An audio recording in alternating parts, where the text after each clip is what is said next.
Hello friends, myself Subhash Nagarse from Sri Digambar Jain Gurukul High School, Solapur. I shall welcome to all of you in this session of 10th Standard Science and Technology Part 1st. The topic is Gravitation Part 5. In this session we are going to discuss few problems, some solved examples from this topic. Friends, in the previous session of Gravitation Part 4, we have been discussed with mass and weight, free fall, gravitational potential energy and escape velocity. Today in this session, we will discuss on some problems. Before that, we'll see the important formulas that are related to this topic, then some solved problems. Let us start with the formula. Friends, following are the important formulas in this topic. Number 1, F is equal to ma. Force is nothing but the product of mass and acceleration. Phi is equal to u plus at. S is equal to ut plus half at square. P square is equal to u square plus 2as. F is equal to g m1 m2 upon r square or g m capital small m upon r square. So small g is equal to gm upon r square. Then escape velocity, phi escape is equal to under root 2 gm upon r. Centripetal force acting on the planet is equal to mv square upon r. The total energy of a body revolving around the earth is equal to kinetic energy plus potential energy, which could be written as half mv square plus minus gmm upon r plus h. Centripetal acceleration of the planet A is equal to v square upon r, that could be raised to pi r upon t bracket square upon r, which will be 4 pi square r upon t square. The period of revolution of the planet T is equal to 2 pi r upon v, which will be 2 pi upon under root gm t raised to 3 by 2, which could be written as 2 pi upon under root gr square t raised to 3 upon 2. These are the formulas that are important as far as this topic is concerned. Let us discuss some problems.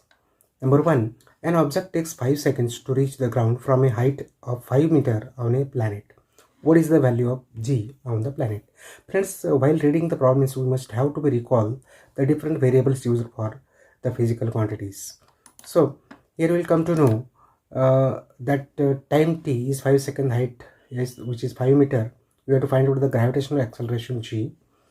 The equation or the formula that we are going to use to find out the value of g is s is equal to ut plus half gt square. Now put the values. 5 is equal to 0 into t plus half into g5 square. So 5 will be equal to half g into 25. So g could be written as 2 upon 5. So g is equal to 0.4 meter per second square.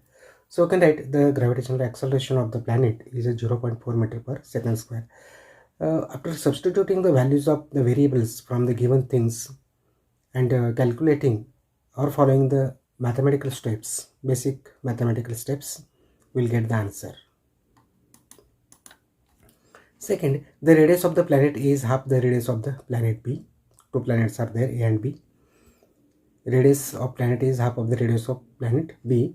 If the mass of A is ma, what must be the mass of B so that the value of g on the B is half that of its value on A? So friends, here we will note that the acceleration due to gravity of a planet is given by g is equal to gm upon r square. For the planet A, we can write Za, acceleration due to gravity on the planet A. Ga is equal to gma upon ra square. Mass of A planet and the radius of planet A are ma and ra. G is the constant. So for the planet B, we can write Gb is equal to gmb upon rb square. So these two values will come to know. We'll consider the ratios. See here now, Gb is equal to half of Ga given, or you can write gmb upon rb square is equal to gma upon 2 ra square. Here G's value will put ma upon gma upon 2 ra square. This 2 is from this half. Therefore, you can write gg get cancels and mb is equal to ma rb square upon 2 ra square. But given that ra is half of rb, so we'll substitute that value over here. So mb will be ma into rb square upon half into half of rb square. So this half goes and the numerator, it will become 4 due to square. So 4 by 2, that is 2 ma rb square get cancels. Thus the mass of the planet B should be twice that of the planet A. I think you got this problem. Now next we'll see problem number 3. The mass and weight of an object on earth are 5 kg and 49 Newton respectively. What will be their values on the moon? Assume that the acceleration due to gravity on the moon is 1/6 of that on the earth. It's a very interesting problem. Friends, here we see that mass of the object on the earth is 5 kg. They have given m, and the weight of the object on the earth W is equal to 49 Newton.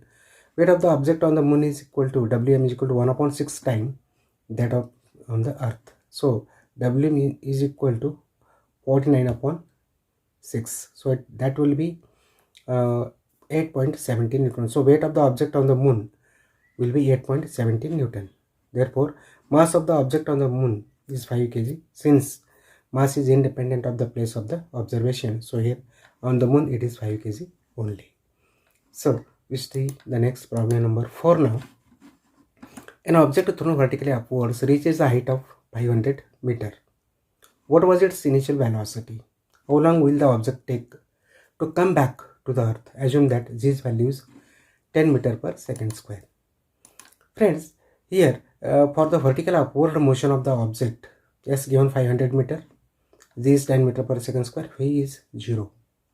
Because when it reaches at the maximum, that time velocity will be 0. Let U be the initial velocity of an object. From the third equation of the motion, we will get V square is equal to U square plus 2GS, that is V square minus U square is equal to 2GS. That U square brought to the left hand side. So V value is 0. 0 minus U square is equal to minus 2 into 10 into 500. Here G's value is negative. So U is, after solving this problem, you are getting U is equal to 100 meter per second. Now let T1 be the time taken by the object to reach at 500 meter height. Thus we know that V is equal to U plus AT. I can put the values. V is 0, U is 100, just calculated, minus 10 T1. So T1 is equal to 10 second. After solving this, 0 is equal to 100 minus 10 T1, that is 10 T1 is equal to 100. T1 is equal to 100 upon 10, that T1 is equal to 10 second. You will get. So friends, now for vertical downward motion of the object, S is 500 meter and G is 10 meter per second square, and E is 0, initial velocity. Let T2 be the time taken by the object to come back to the earth from the height of 500 meter. So from the second equation of the motion, we'll get that S is equal to Ut plus half AT square. I'll put the values. S is 500 and this EV is 0, so Ut will become 0. So 10 by 2 into T2 square. So 500 here it is 2, that is 10. We'll get T2 as 100, therefore T2 is 10 seconds. Thus the total time taken by the object to reach back to the earth is T1 plus T2, that is 10 plus 10, that is 20 seconds. Now let us see problem number 5. A ball falls off a table and reaches the ground in 1 second. Assuming G is equal to 10 meter per second square, calculate speed on reaching the ground and the height of the table. Here friends, R is 1 second, T is 1 second, D is equal to 10 meter per second square, U is equal to 0. Let V be the velocity of the ball on the reaching the ground. Thus from the first equation of the motion, we will get V is equal to U plus AT. Now put the values. V is equal to 10 into 1, that will be 10 meter per second. Since E is 0, we only have to substitute the value of G and T. 10 into 1, 10 meter per second. And the speed of the object on reaching the ground is 10 meter per second. Let H be the height of the table. Thus from the second equation of the motion, we will get S is equal to Ut plus half AT square. A instead we will take Z, so the equation will become S is equal to Ut plus half of GT square. S replaced by H is equal to 0. U is 0, 0 into T is 0. 0 plus half into G is 10 into 1 square. So it will be 5 meter H. Hence the height of the table is 5 meter. We'll take the next problem number 6. The masses of the earth and the moon are 6 into 10 to the power 24 kg and 7.4 into 10 to the power 22 kg respectively. The distance between them is 3.8 into 10 to the power 5 kilometer. Calculate the gravitational force of the attraction between the two, that is earth and moon. Use here the value of constant Z, 6.7 into 10 to the power minus 11 Newton meter square per kg square, or kg raised to minus 2. Friends, here the gravitational force between the moon and the earth can be found out by using the formula F is equal to G M1 ME and mm upon r square, mass of the earth and mass of the moon. Here ME and mm are the masses of the earth and moon respectively.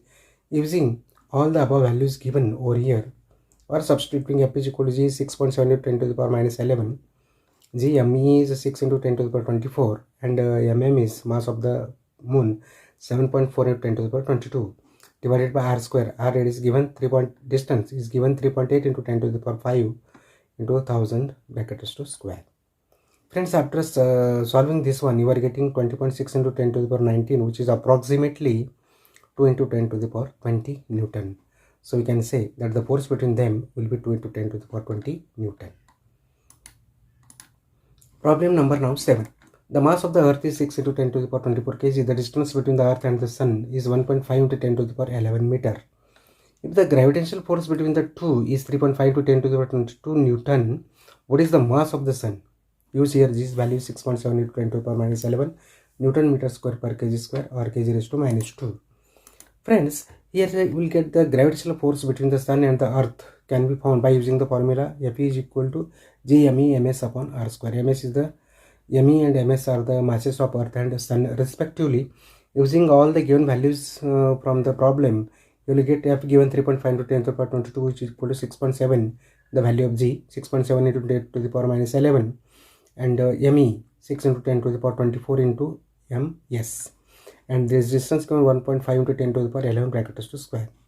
Therefore, you can write that here ms is equal to 3.5 into 10 to the power 22, and this denominator value will take up at the numerator to the left, 1.5 into 10 to the power 11 bracket to square, divided by 6.7 into 10 to the power minus 11 and 6 into 10 to the power 24.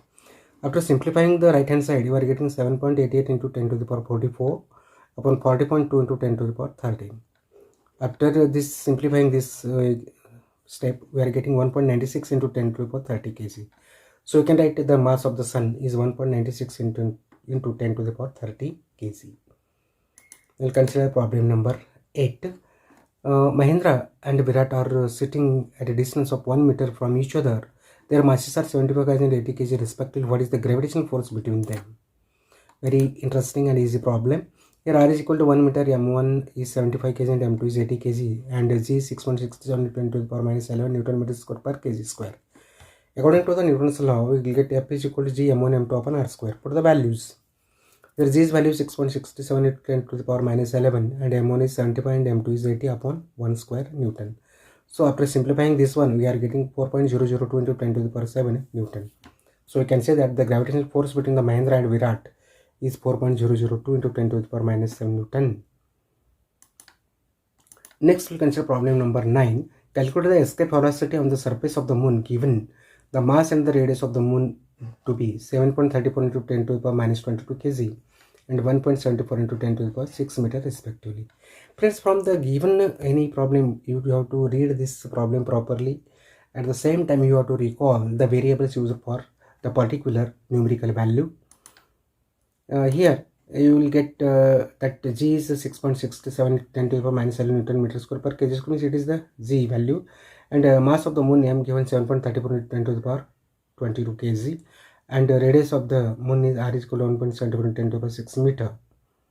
Friends, here you will get that escape velocity V escape is equal to under root 2 Gm upon R. Now put the values 2 into 6.67 into 10 to the power minus 11 into 7.34 into 10 to the power 22 divided by 1.74 into 10 to the power 6. After simplifying this one, you are getting the escape velocity as 2.37 km per second. Escape velocity on the moon will be 2.37 km, that is kilometer per second. Friends, we'll see problem number 10 now. If a person weighs 750 Newton on the earth, how much would be his weight on the moon? Given that moon's mass is 1 upon 81 of that of the earth and its radius is 1 divided by 3.7 of that of the earth.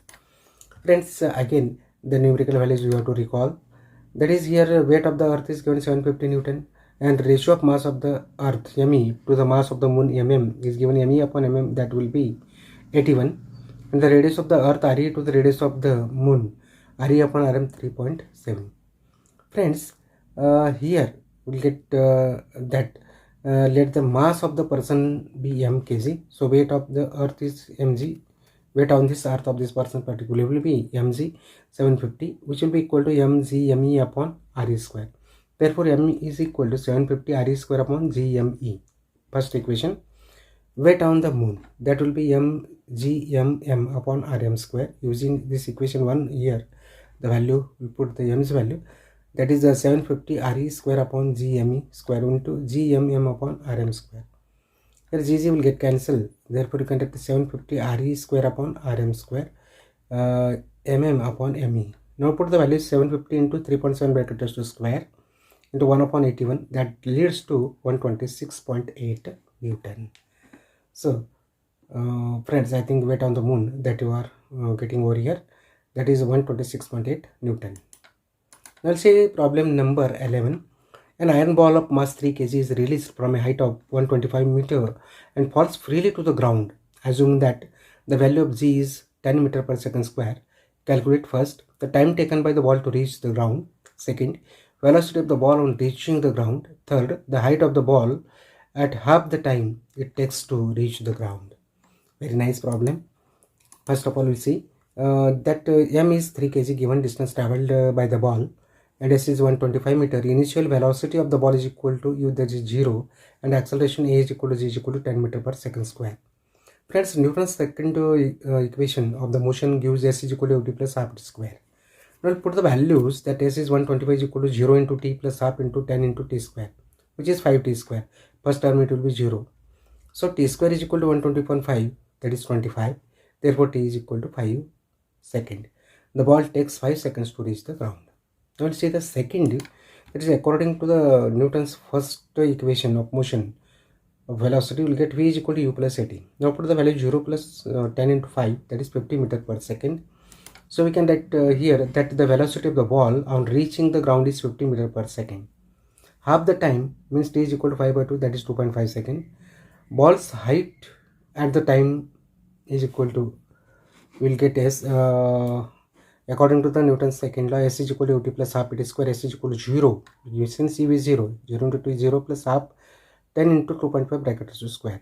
After simplifying this one, you are getting the s distance as 31.25 meters. So thus we can write height of the ball at half time is equal to 125 minus 31.25, that will be 93.75 meter. Now friend, we'll see problem number 12. A tennis ball is thrown up and reaches a height of 4.05 meter before coming down. What was its initial velocity? How much total time will it take to come down, assuming that the value of g is equal to 10 meter per second square? Friends, here again, that is distance traveled by the ball given as 4.05 meter and acceleration a is equal to g is equal to 10 meter per second square.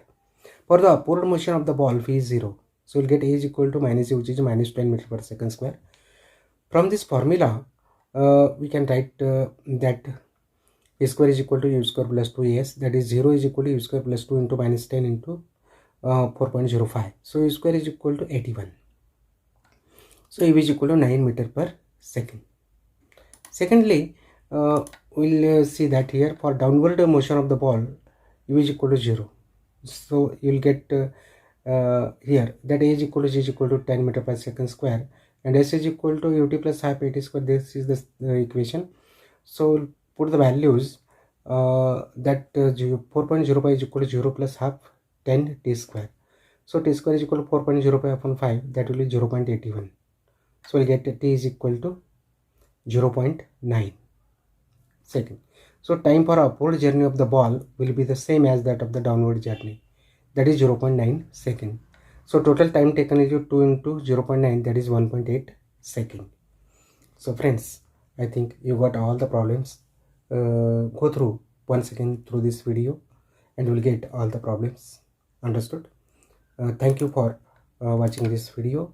We'll meet in the next new video. Till that, bye.